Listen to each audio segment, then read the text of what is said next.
નમસ્કાર, વિશેષ રજૂઆત સાથે હું છું અન્વી, જેની રાહ જોવાઈ રહી આખરે બજેટ જાહેર થઈ ગયું છે, પરંતુ સામાન્ય જનતા માટે, અલગ અલગ વર્ગ માટે આ બજેટમાં શું છે, કોને શું મળ્યું, આ બજેટને લઈને જે આશા અપેક્ષાઓ હતી તે શું પૂર્ણ થઈ છે? મોટી મોટી વાતો તો નેતાઓ દ્વારા કરવામાં આવી રહી છે, પરંતુ ખરેખર સામાન્ય જનતા, જે લોકોને આ બજેટની જરૂર હતી, તે લોકોને ખરેખર આ બજેટ મળ્યું છે કે નથી મળ્યું, તે અંગે જ આપણે ચર્ચા કરી રહ્યા છે. આપણી સાથે મહાનુભાવો પણ જોડાયેલા છે.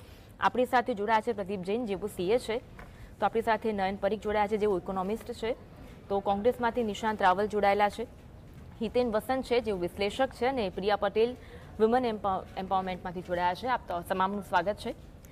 નયનભાઈ, જે સવાલ આપણે બ્રેક પહેલા ચર્ચ્યો, બજેટ જાહેર થતા પહેલા કહેવામાં આવ્યું કે 2047 સુધીનું વિઝન ને લઈને આ બજેટ જાહેર કરવામાં આવશે, અને એક તરફ દુનિયાનું ત્રીજી સૌથી મોટી તાકાત બનાવનારું આ બજેટ હોવાની વડાપ્રધાન મોદીએ જાહેરાત કરી. શું લાગી રહ્યું છે કે એ વિઝન સાથે આ બજેટ જાહેર થયું છે ખરું?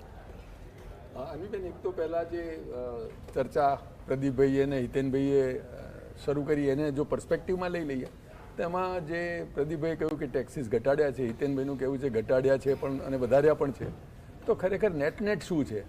તો હવે એ ટોટલ અમુક આખું જરા સંદર્ભમાં મેક્રો આંકડા લઈ લઈએ તો હિતેનભાઈ એવું છે કે આમાં જે ટોટલ ટેક્સ રેવન્યુ ગયા વર્ષે હતી એ 27 લાખ કરોડ હતી. આ વર્ષે 31 લાખ કરોડ થવાની છે. That is the plan. એટલે 4 લાખ કરોડ રૂપિયા નેટ વધારે ટેક્સ લેવાશે, અને એટલે એ આન્સર કરશે કે જ્યાં આગળ થોડા લીધે છે, થોડા વધાર્યા છે, થોડા ઘટાડ્યા છે, નેટ શું અસર થશે. હવે એને ખરેખર સમજવું હોય ટ્રાન્સપોર્ટર તરીકે કે ઇકોનોમિસ્ટ તરીકે, પણ જો આપણે કોડ પાડવો હોય 15% થયું, 15% વધ્યું. હવે 15% વધ્યું, એમાં 7% તો જીડીપી ગ્રોથ છે, એટલે તમારો બેઝ વધશે, રેટ વધારવાની જરૂર નથી. જે બેઝ વધ્યો એટલે 7% વધ્યું. બાકીના 8% જે છે એ ખરેખર નેટ તમારો પર્સન્ટેજ વધારવાથી થયું છે. એટલે એટલો એક રીતે જુઓ તો ભારણ અને બેન બધા ઉપર પડશે, એ એક લાર્જર પર્સપેક્ટિવમાં. બીજું શું કે આમાંથી મેઇન આપણે લોન ડેટ ટ્રેપમાં આપણો દેશ આપણે બધા ના જઈએ એના માટેની વાત કરીએ તો આ વર્ષે જે 12 લાખ કરોડ રૂપિયા આમાંથી ટોટલ જે છે એમાંથી ખર્ચાવાના છે એ લોનના રીપેમેન્ટ અંગે છે. 12 લાખ કરોડ આપણે એમાં વાપરીશું, અને એ નવી લોન કેટલી લેવાના? 16 લાખ કરોડ રૂપિયા. એટલે 16 લાખ કરોડ રૂપિયા આપણે નવા લોનથી ઉભા કરીશું, અને એમાં 12 લાખ કરોડ એવા છે કે જે જૂની લોનના નવી લઈને જૂના આપીશું, એવું થયું ને? એનાથી હવે વધારે લેવી પડશે. આપણે જૂની આપવાની છે 12, નવી લઈશું 16 લાખ કરોડ.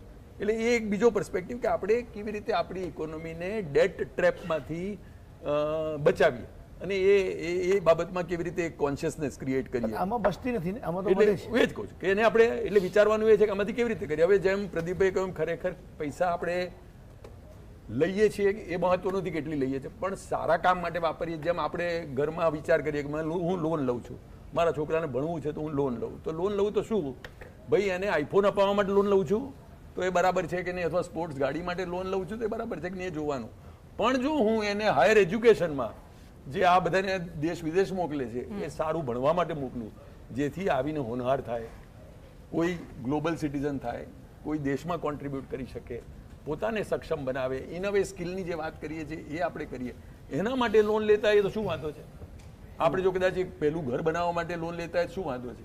પણ જો તમારે લોન લેવાની હોય આવી ફેન્સી ગાડી માટે અથવા તો નવા આઈફોન માટે, તો એ લોન કેવી છે કે નહીં બરાબર. એટલે આપણે આજે આપણો આગળ રાઉન્ડ ચાલશે ત્યારે એને ડિટેલમાં જોઈશું કે આ બધા પૈસા ખરેખર શેમાં વપરાવાના છે. પણ 2-3 સેક્ટર જો જોઈ લઈએ તો મેઇન એ કે ડિફેન્સ સેક્ટરમાં આપણે બહુ વધારે નથી ખર્ચો કરવાનો, ઇનફેક્ટ ઘટાડ્યો છે.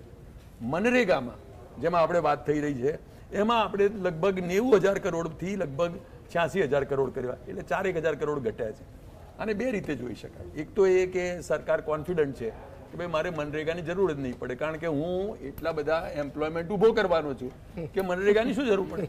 પણ બીજો એ પણ પર્સપેક્ટિવ છે કે જો ખરેખર એ આપણે ત્યાં મારા ખ્યાલથી દેશમાં, અને આપણો મેઇન પ્રોબ્લેમ એ છે કે આપણો જીડીપી ગ્રોથ, આપણે કદાચ સૂન 4થી 5મી મોટી ઇકોનોમી થઈ જઈશું, પણ એ જે જોબલેસ ગ્રોથ છે તો એને ચિંતા કરવાની જરૂર છે. અને જોબલેસ ગ્રોથ શું રીતે થાય? આપણે ત્યાં સર્વિસ સેક્ટર વધી રહ્યું છે, ઇન્ડસ્ટ્રીયલ સેક્ટર નથી વધુ. એટલે જે એમ્પ્લોયમેન્ટ એવી છે કે જે પ્રોડક્શન રિલેટેડ છે એ બાબતમાં આપણે થોડા વીક પડીએ છીએ. એમાં Employment આપણે limit. ઓફકોર્સ મહેનત કરી રહ્યા છે બધા, અને આપણે પ્રોડક્શન લિંક્ડ ઇન્સેન્ટિવ ને બધું આપીએ છીએ, પણ એની અસરકારકતા સમયે સમયે આપણે જોવા જેવી છે, ખરેખર આની અસરકારકતા છે કે નહીં. બીજું આપણે બે ઇમ્પોર્ટન્ટ સબસિડીને જોઈ લઈએ, જો સોશિયલ પોઈન્ટ ઓફ વ્યૂ જોઈએ તો એક ફર્ટિલાઇઝર સબસિડી, કારણ કે આપણે કિસાનોને જો આગળ વધારવાના હોય તો ફર્ટિલાઇઝર સબસિડી જોઈએ. ફર્ટિલાઇઝર સબસિડીમાં નેટ આપણે થોડો ઘટાડો કર્યો છે. એટલે શું, સબસિડીમાં ઘટાડવાથી આપણે એગ્રીકલ્ચર સેક્ટરને ખરેખર આગળ બીજી કોઈ રીતે મદદ કરી શકીશું. અને બીજું ફૂડ સબસિડી, એટલે આપણે ત્યાં ઘણા લોકો પાસે પૈસા નથી, એટલે આપણે સમજો ને લગભગ 80 કરોડ લોકોને કોઈને કોઈ રીતે ફૂડ સબસિડી આપવી પડે છે. એ ફૂડ સબસિડીમાં આપણે ઘટાડો કર્યો છે, માર્જિનલ ઓલમોસ્ટ એનું રાખ્યું છે. એટલે મારું કહે ઇન્ફ્લેશન ને બધું ગણીએ તો આપણે આ 2-4 સેક્ટરમાં બહુ ખર્ચો નથી કર્યો. સામે શેમાં કર્યો છે, અમુક સેક્ટરમાં કર્યો પણ છે. ઇન્ફ્રાસ્ટ્રક્ચરમાં આપણે આપણું ફોકસ રાખ્યું છે. હવે ઇન્ફ્રાસ્ટ્રક્ચર સેક્ટરમાં ફોકસ રાખવાનો શું એડવાન્ટેજ ડિસએડવાન્ટેજ છે? એડવાન્ટેજ એ છે કે ભાઈ ઇન્ફ્રાસ્ટ્રક્ચર સેક્ટર એટલે મધર સેક્ટર, કે રોડ બનાવો કે રિયલ એસ્ટેટ બનાવો, ઘરો બનાવો, તો એમાં ટ્રાન્સપોર્ટર હિતેનભાઈ જેવાથી માંડી અને કપચી સપ્લાય કરવાથી માંડી, એક મજૂરથી માંડી અને બાકીના બધા લોકોને એમાં કંઈક ને કંઈક રીતે ફાયદો થાય. એટલે સમજો કે ઇન્ફ્રાસ્ટ્રક્ચર સેક્ટરમાં એકમાં કામ કરીશું. જૂના સમયમાં રાજાઓ તકલીફ હોય ત્યારે કુવા ખોદાવતા હતા અને ઇન્ફ્રાસ્ટ્રક્ચરનું કામ ઊભું કરતા હતા. એમ આપણે જો એ કામ ઊભું કરીએ તો આપણને લાગે છે કે એના થકી દેશને કોમ્પિટિટિવનેસ વધશે, કારણ કે આપણા સડક સારી થશે. હવે ચાઇનામાં એક ટ્રક, હિતેનભાઈ તો વધારે કહી શકે, 500-600 કિલોમીટર ટ્રાવેલ કરી શકે, તો આપણે ત્યાં જુદા જુદા ફેક્ટરના કારણે એ 300 કિલોમીટર ચાલુ કરી શકે. એટલે આપણે લગભગ અડધ એફિશિયન્સી ટ્રાન્સપોર્ટ સેક્ટરમાં છીએ. એમાં આપણે શું શું કરવા માંગીએ છીએ, એટલે ઇન્ફ્રાસ્ટ્રક્ચર સેક્ટરમાં આપણે કરીએ છીએ, પણ એની ઇફેક્ટિવનેસ કેવી રીતે કરીએ. એમાં હવે ખરેખર રોડ થઈ ગયા છે, પણ આપણે સોફ્ટવેર પર કામ કરવાનું છે કે આપણે લોકો સડક સારી છે પણ બરાબર વાપરતા નથી, જે ફાવે એ રીતે ચલાવીએ છીએ. પરદેશમાં સારી રીતે ચલાવીએ, અહીં પાછા ના ચલાવીએ. પણ સડક સારી છે ખરી, એ પણ સડક સારી એટલીસ્ટ આપણે ગણીએ કે છે, ન પ્રમાણમાં આપણે સારા વાપરીએ છીએ કે નહીં. એટલે આપણી પાસે કોમ્પ્યુટર છે સારા, એટલી આપણી પાસે સોફ્ટવેર છે કે નહીં. આ બધા પર્સપેક્ટિવથી બજેટને જોઈએ તો મારા ખ્યાલથી આપણે જેમ જેમ ચર્ચા આગળ વધતી જશે એમ એમ એ પર્સપેક્ટિવમાં આપણે જોઈ લઈશું.